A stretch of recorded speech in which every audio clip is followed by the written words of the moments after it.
All right, guys, I have much to update you on since my last vlog. I had posted a reel on Instagram. Somebody was like, hey, is there a new dog? I haven't seen that dog before.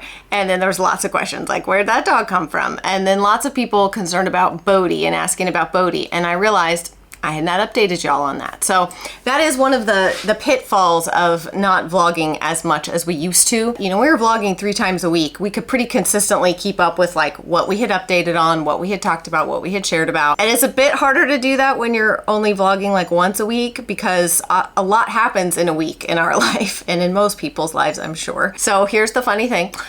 There's not just one dog to share with you. Actually, I have 2 dogs to share with you. So I am packaging up stuff right now because I have to run to the post office and UPS. I have a bunch of returns. These birds, you guys, the birds around here are insane.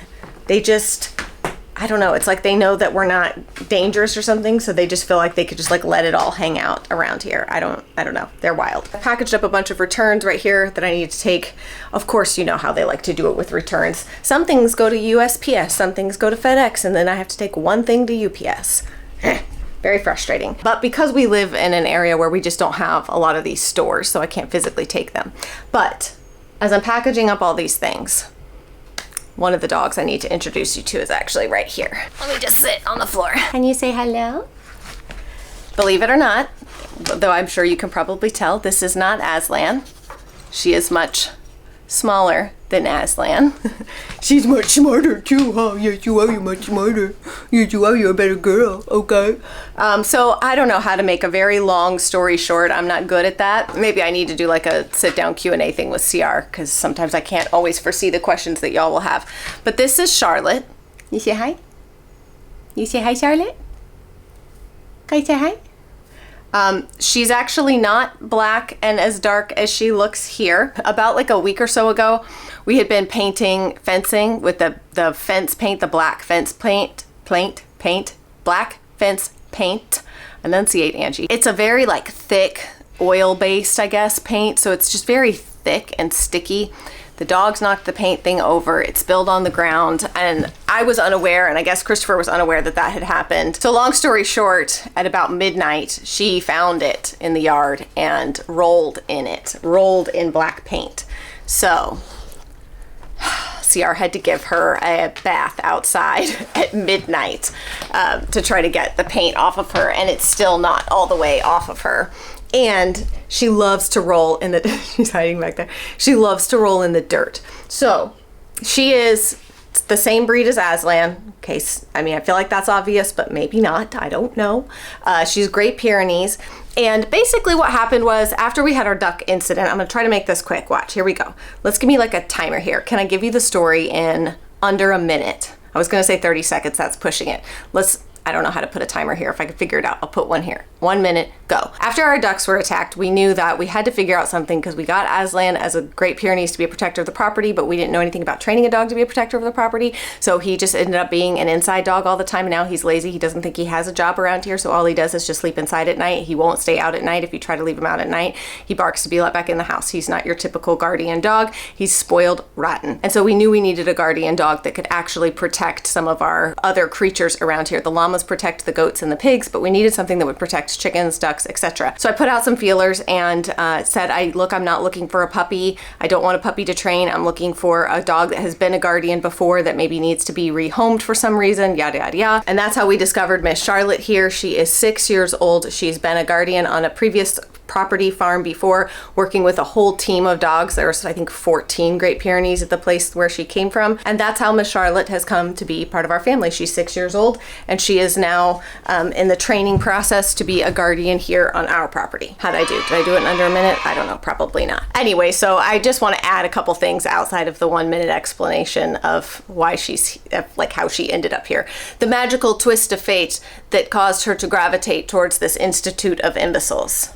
Can anybody name that movie? If you can, we're soul sisters, okay? It's one of my favorite movies of all time. Anyways, my arm is tired. Oh, I'm not a professional vlogger. I don't know, I can't do it. My arm is tired. And I'm zooming, good Lord. I really don't know what I'm doing, do I? Long story short, the place that we got her from said that one issue that they had was that in the past with rehoming older dogs was that they would run away a lot of times. And this was a big concern. So, and if you think about it, she's 6 years old. So it's going to be hard. She doesn't know us. She's not bonded to our family, to our animals. She doesn't feel any sense of obligation or protection for them. And she's doing extremely well. It's amazing to see the difference in some of her instincts and just the way that she operates. And we're really hoping that she'll teach Aslan a thing or two, right? We're really hoping that maybe he will witness her doing the Great Pyrenees protection things and then decide that he should do them too.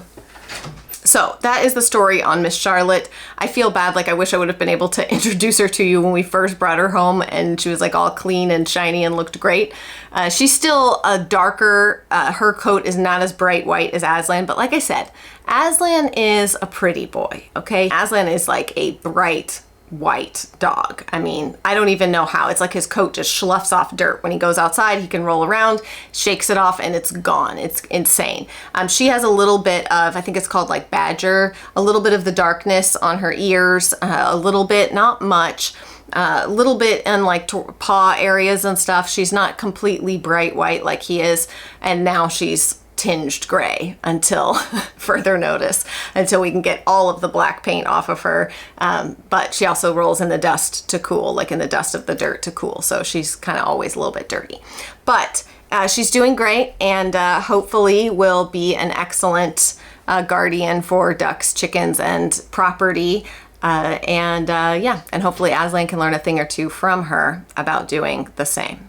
He seems to already be kind of like, oh, hey, that's what we're doing. Okay, sure. All right, we're going to go bark at that. I'm right behind you. The second dog.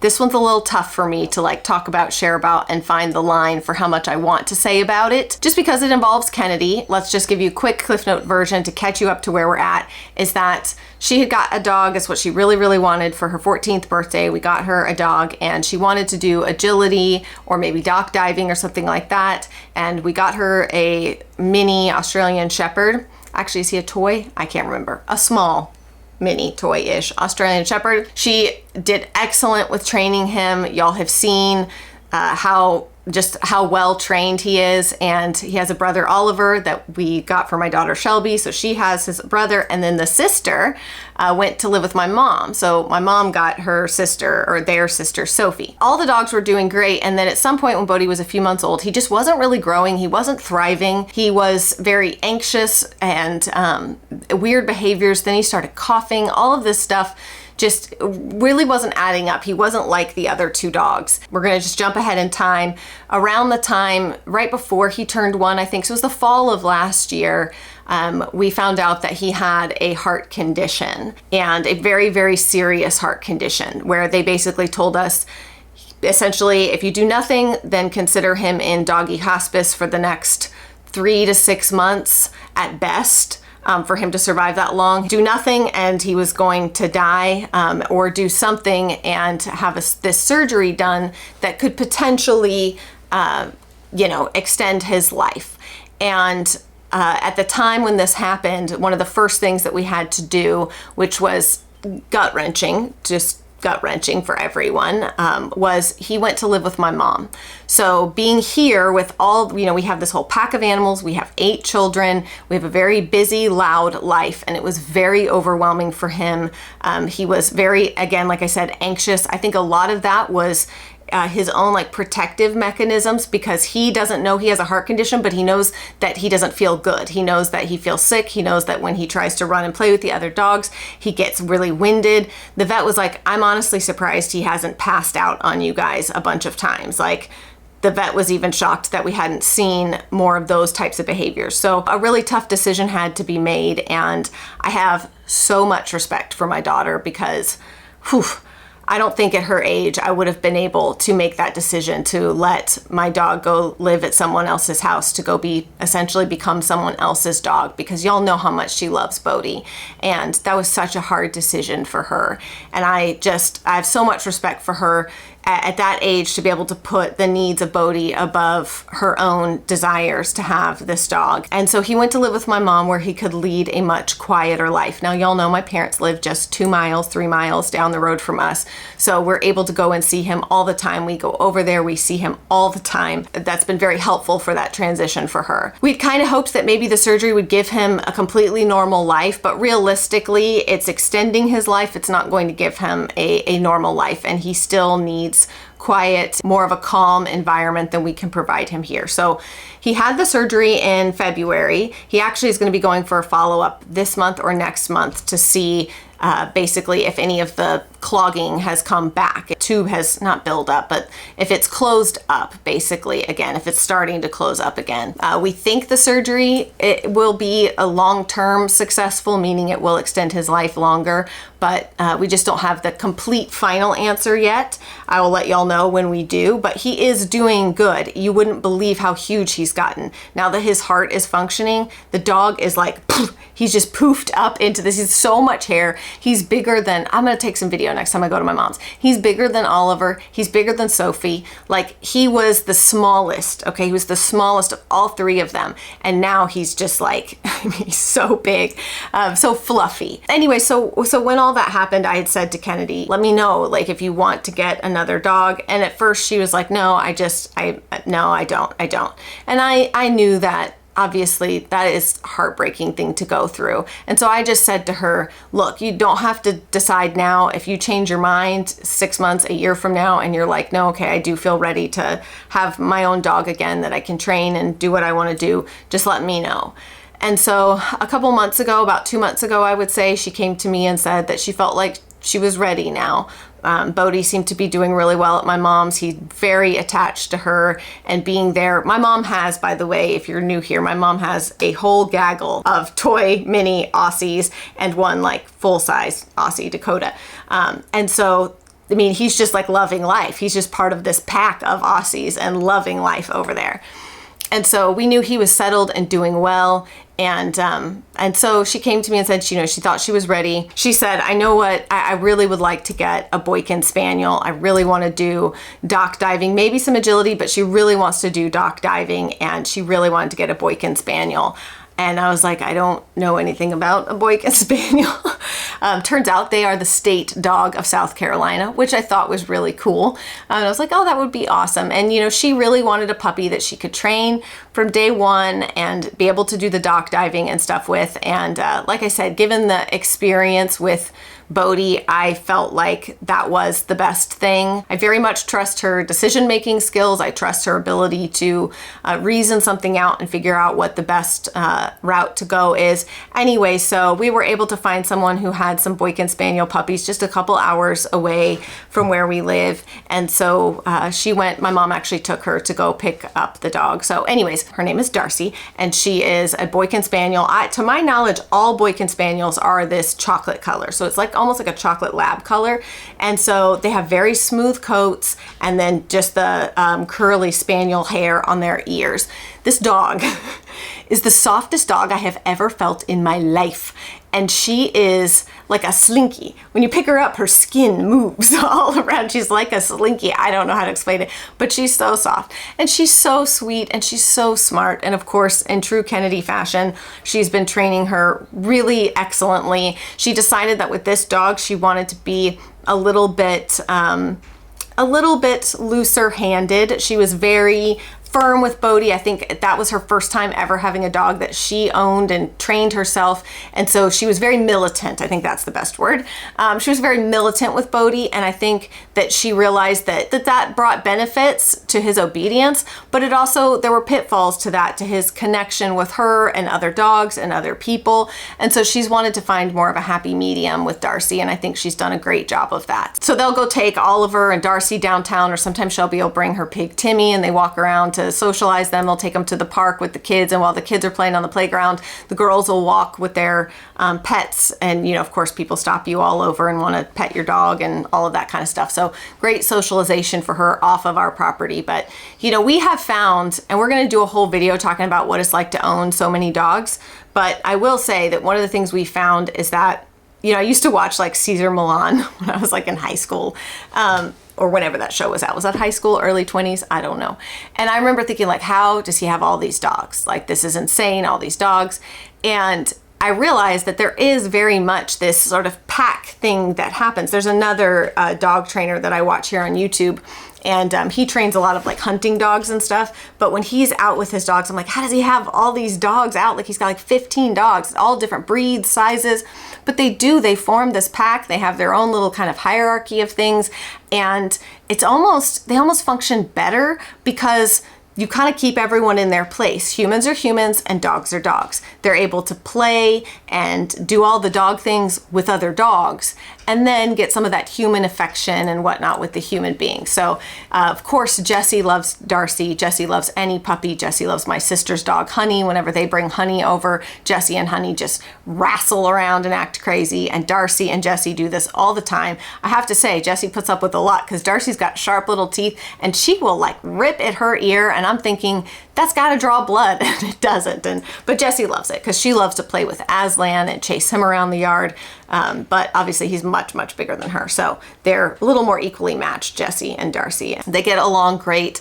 We don't have a problem with our dogs not getting along, with our dogs fighting, even with our older dogs like Stella and Chloe that we've had forever, for years and years. I mean, I'm honestly, gosh, I don't even want to say this, like knock on wood, but like Stella's life has gone much longer than I would have thought that it would. But I do think being out here and changing their food and having this pack of dogs has like extended her life a little bit, and Chloe as well. So it's just, even with our older dogs, I mean, they'll put the puppies in their place, but they all get along. I don't want to make this a whole video about the dogs' behavior with each other. That is the update, is that there are actually 2 new dogs here. Bodhi is doing well. He is thriving at my mom's. Like I said, I'll keep you guys updated when we have his follow-up appointment. When I went to my mom's house the other day, he went running around outside and he did start coughing. So I don't know. I'm anxious to find out how much of it has kind of sealed back over, or if that coughing is just residual, something he's always going to do. I'm just super proud of her for being able to step back and recognize what was best for Bodhi. And I'm also super grateful to my mom for being willing to take him in and not knowing what the outcome was going to be. If she was basically going to be his hospice nurse, or if he was going to survive the surgery and all of that.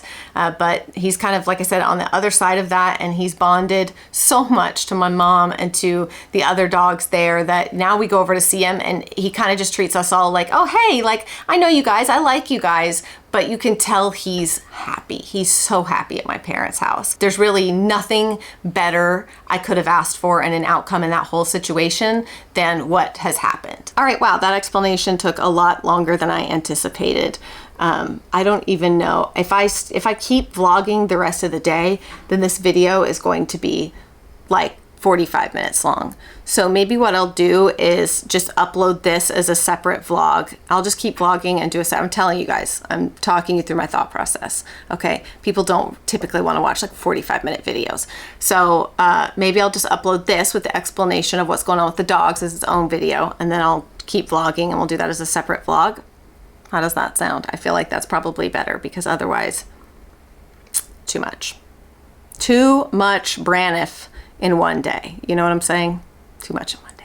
All right, that's what I'm going to do. So that's going to be it for today's video. The explanation of Miss Charlotte and what happened with Bodhi, where he's at, what he's doing, and then Kennedy's new puppy, Darcy. So you'll see, obviously, Charlotte and Darcy on Instagram and in videos in the future and stuff. I haven't like gone out of my way to hide them from the camera or anything. It's just, I don't think, I mean, they might be in the background of a video somewhere. That's going to be it for today's video. Pick up a new vlog in just a minute. Okay, bye guys.